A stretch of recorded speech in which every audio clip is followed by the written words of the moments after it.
Mangwanani akanaka vedare tinokugamuchirai zvekare kune chimwe chirongwa pano paZim Facebook Secrets and Confessions. Tadzoka zvekare nemamwe mamessages. Regai tibva tapinda mumamessages atadzoka takakubatirai. Hanzi, hello mukomanashi, ndinoda kutaura nyaya yakaitika apo pandainge ndichiri form 1. Saka ndakati ndiri form 1 kudaro ndine vamwe mukoma vangu avo vainge vachigara kutown. But mukoma vedu ava hataiziva kuti vanonyatsokuita basa rei chaizvo. Asi kana iri mari zvayo, ivo mukoma vaingogara vainayo. Vaiti kana vava kuuya kumusha zviya, vaiuya vakatenga zvinhu zvakawanda kurakidza kuti zveshuwa mari yainge iripo. Asi chaindinetsa ndechekuti ivo mukoma vedu ava vaiti paya pavanouya kumusha, kana vakauya vakatengera amai hembe dzekupfeka, ivo amai vaibva vatenda vobva vatopfeka hembe dziya. Asi amai vaizoti kana mukoma vadzokera kutown, amai vaibva varasa hembe dziya dzavanenge vatengerwa namukoma, vobva vatanga kupfeka havo hembe dzavaizvitengera, hembe dzemumabhero nedzimwe dzainge dzisingashamisiri. Asi hembe dzaiuya namukoma dzaitorakidza kuti dzaiva hembe dzaitengwa mumashopu anodhura. Zvinhu zvaigara zvichingotinetsa kuti why amai vachizorasa hembe dzacho dzavanenge vatengerwa namukoma. Zvese izvi zvakatanga humwe usiku. Amai pavakati ivo vainge vakatevera mukoma vedu ndokubva vawanikidza mukoma vari kumakuva. Saka zvakaitika kumusha kwedu ndezvekuti isusu makuva edu ari pedyo nedzimba. Saka amai ivo vachitaura, hanzi vakaona mukoma vari kumakuva. Amai pavakazonobvunza mukoma kuti ko unotsvakei kumakuva, hanzi ivo mukoma vedu vakabva vatiza. Kubva ipapo amai havana kana kuzombogara vawirirana namukoma zvekare. Saka mukoma pane pavakazodzoka kumba, vakabva vatanga kutaura neni vachiti ivo, ndiri kuda kuti unge uchinditsvakira musikana wekuti ndizoroora nekuda kwekuti ndakura. Zvese izvozvo zvainge zvisina kuipa, asi chakazondinetsa ndechekuti mukoma vakabva vati havasi kuda kuti ndinge ndichivatsvakira musikana wose, asi vakati musikana wacho wandinenge ndichida anofanira ari Musope. Ivo vakabva vati hazvinei kuti Musope uyu wauchanditsvakira anenge akamboita mwana kana kuti akamboroorwa before. Chandiri kuda ndechekuti ungonditsvakira musikana kana kuti mukadzi wekuroora, asi anofanira ari Musope. Vakabva vasiya vandipa mari iyoyo yainge yakawandisa. Saka kwandainge ndichidzidza inini kwainge kuri kure nekwatainge tichigara, kwaiva about 10 kilometers kubva kumba, waitofamba chaizvo. Then kuvillage iro rainge riri kumberi kwechikoro chedu chandainge ndichidzidza, kwaiva neumwe mukadzi uyu ainge ari Musope.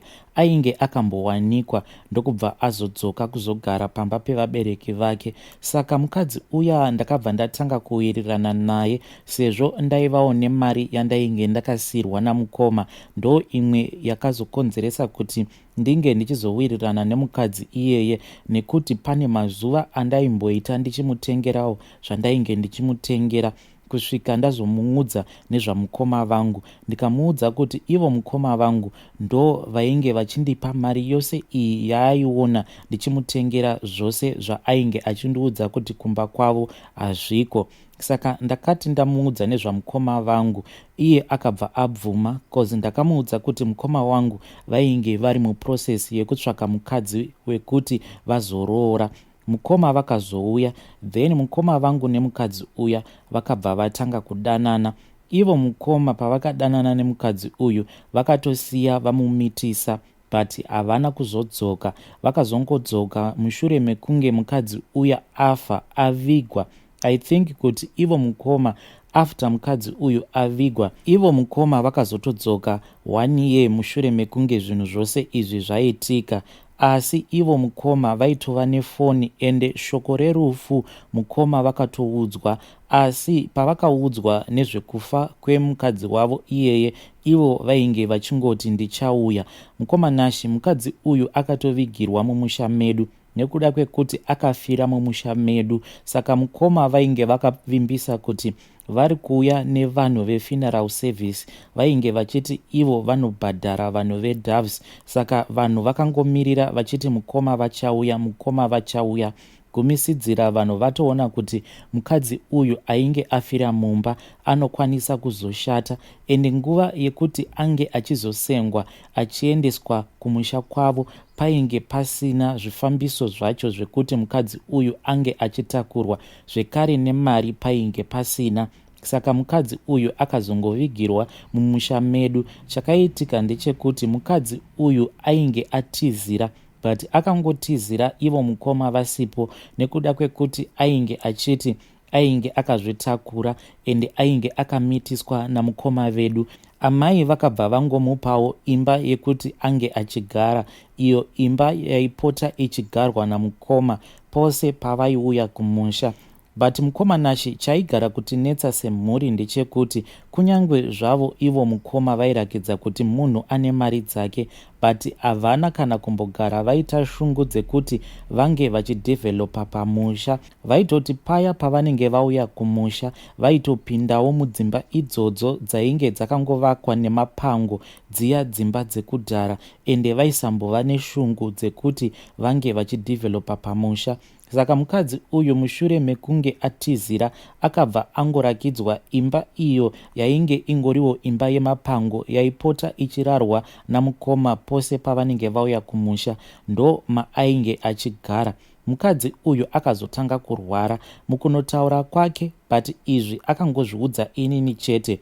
Iye ainge achingondiudza kuti ndiri kunzwa shiri dzichirira munzeve dzangu.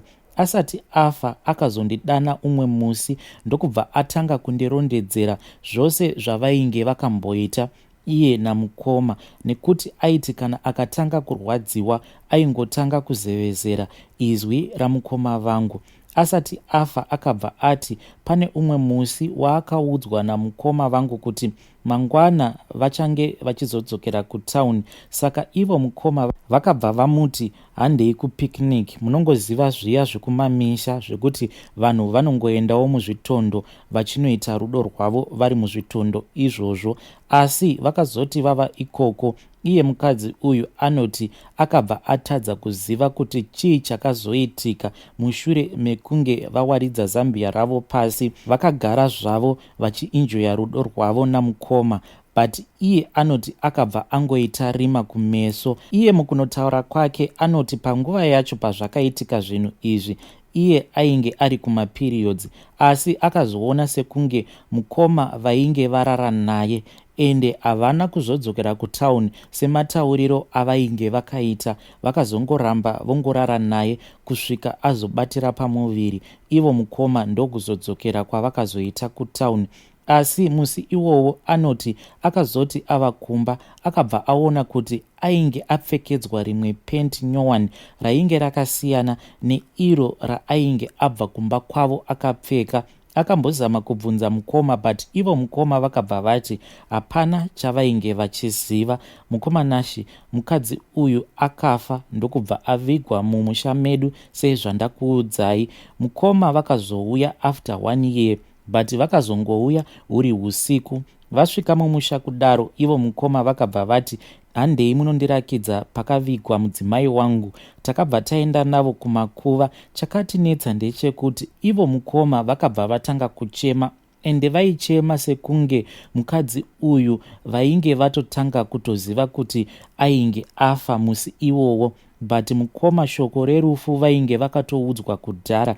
Asi kamuchemero kavakaita usiku ihwohwo kainge kachitoshamisa. Handina kumbogara ndaona munhurume achichema semachemero akaita mukoma vedu musi iwohwo. Mangwana acho makuseni takashamisika nekuti mukoma pavakamuka vakabva vatoti ndiri kuda kuenda kunoroora mudzimai wangu. Ndokubva vatotanga kutotsvaka vanyai vavo. Vakaenda kumusha kwasekuru hanzvadzi yaamai vedu nekuti vainge vasingagari kure nesu. Ndokubva vatoenda vakanotaurirana nasekuru hanzvadzi yaamai vedu, ndo vakazoita munyai wamukoma vedu. Mukoma vedu vakazoroora mukadzi uyu mushure mekunge afa atovigwa kudhara.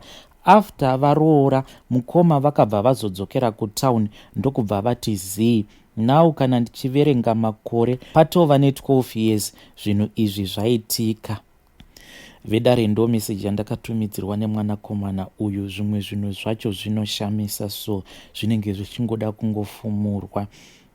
Hanzi mukadzi uyu akavigirwa mumusha medu. Apa ivo mukoma hatichazivi kuti vakaenda kupi, nekuti kwavainge vachigara havana kana wavakamboudza. Isusu tainge tichingoziva kuti mukoma vedu vanogara muHarare. Zvakangoma hazvo vedu we. Regai tibva taenda panyedu inotevera. Nyedu inotevera yakamira sekudai. Hanzi makadii mukoma nashi? Inini ndinoda kureurura kuti ndakamboita nguva ndichiita bonde.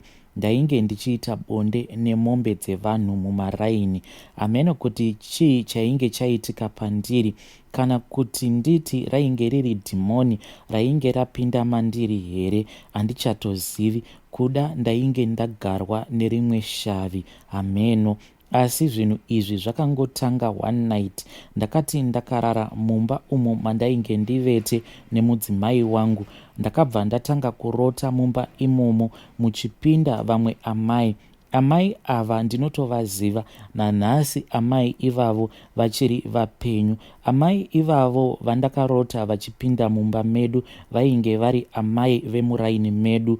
Asi amai ava pavakapinda mumba mandainge ndirere nemudzimai wangu, vakapinda vakashama. Amai vaya ndokubva vatokwira pamubhedha, ndokubva vatanga kutoita bonde neni. Asi kuita kwavainge vachiita bonde neni, ivo amai ava vainge vari pamusoro pangu. Asi kuti ndinge ndichivabvisa pamusoro pangu, ndainge ndisina kana simba. Vainge vachingoita zvavainge vachida neni. Saka feeling yacho mukoma nashi yandainge ndichinzwa, kunyange zvangu ndiri kuhope ikoko, yaiva feeling yainge iri real, sekunge ndainge ndichitosangana navo pabonde amai ivavo vemuraini. Zvekuti mukadzi wangu ndiye akazotondimutsa achiti, ko nhai, ko muri kuitei? Saka pandakaona kuti mudzimai wangu ainge andimutsa zvekare nenhengo yangu kamumukiro kayainge yakaita, ndakabva ndanyara, ndokubva ndanyepedzera sekunge painge pasina chandainge ndichiziva. Because pandakamutswa nemudzimai wangu ndaitoita movement yemunhu ari kuita bonde nemunhukadzi, sekunge munhukadzi ari pamusoro pangu. Asi mukadzi wangu paakandimutsa handina kukwanisa kumuudza chokwadi. Ndakangonyepedzera sekunge ndainge ndakabatwa nedzikirira, ndikazoita sekunge dzikirira riya rainge randiregedza. Saka pandakamuka ndakabva ndatoona mumvuri uchitobuda mumba, but mumvuri uyu wakaita zvekubuda mumba nepasi pedhoo. Kubva ipapo ndainge ndava kungonzwa feeling yekuti ndinofanira kuti ndinge ndichirara nemadhongi kana mbudzi kana kuti mombe. Mukunofamba ndaiti ndikasangana nezvinhu izvi zvitatu, ndaibva ndatonzwa feeling sekunge ndatarisa munhukadzi, ndikabva ndachiva kuti ndinofanira kunge ndichirara naye. Kunyange nhengo yangu yaibva yatanga kutosimuka. Masumukiro acho ayaiita yaisaita sezvayaiita pamukadzi wangu. Then one day mukoma nashi, ndakazoti ndichibva kunonwa doro, ndakazongokaruka ndatova mudanga remombe. Pandakapatika ndainge ndichitoita bonde neimwe mombe yainge iri mudanga imomo. Ende mudanga umo mandainge ndiri raitova riri danga repanext door. Izvi zvakandivhundutsa, asi yakazotova tsika yangu. Ndainge ndava kutonyepedzera dzimwe nguva sekunge ndabuda ndichienda kubhawa. Ndaizotaimira kana hwava usiku, ndobva ndatanga kupinda mumatanga evanhu ndichisangana nemombe dzevanhu ndiri mumatanga imomo. Dzimwe nguva ndaikwanisa kutobata dziri mbudzi, ndobva ndatanga kusangana nembudzi dziya dzemumaraini pabonde. But ndainge ndakatoroora. Saka secret yangu iyi mukoma nashi inogara ichindinetsa. Asi wekuti ndinge ndichisheya naye nyaya yangu iyi, ndinoshaya kuti ndingaudza ani. Kana ari mukadzi wangu ane imwe behavior yandinotoziva kuti kana ndikagara ndamuudza nyaya iyi mukoma nashi hazvizombomiri zvakanaka. But ndo nyaya yangu mukoma nashi. Vedare ndo message yandakatumidzirwa namukoma vedu iyo. Hanzi zvinhu izvi zvakatanga musi wandakarota amai vemuraini vachiita bonde neni, asi ndakabva ndangovanziridza zvinhu zvandainge ndarota. Mudzimai wangu handina kana kugara ndamuudza zvandainge ndarota. Mukoma, zvimwe kuda dai makagara mabuda pachena kuti manga muchiitwei muri kuhope. Maybe vadzimai venyu vangadai vakazotokubatsiraiwo mukunotsvaka solution, but please ngatitaureiwo navo mucomment section. Vadiwa vateereri, awa ndo mamessages andanga ndakakubatirai. Ngatisanganei zvekare mune zvimwe zvirongwa zvinotevera.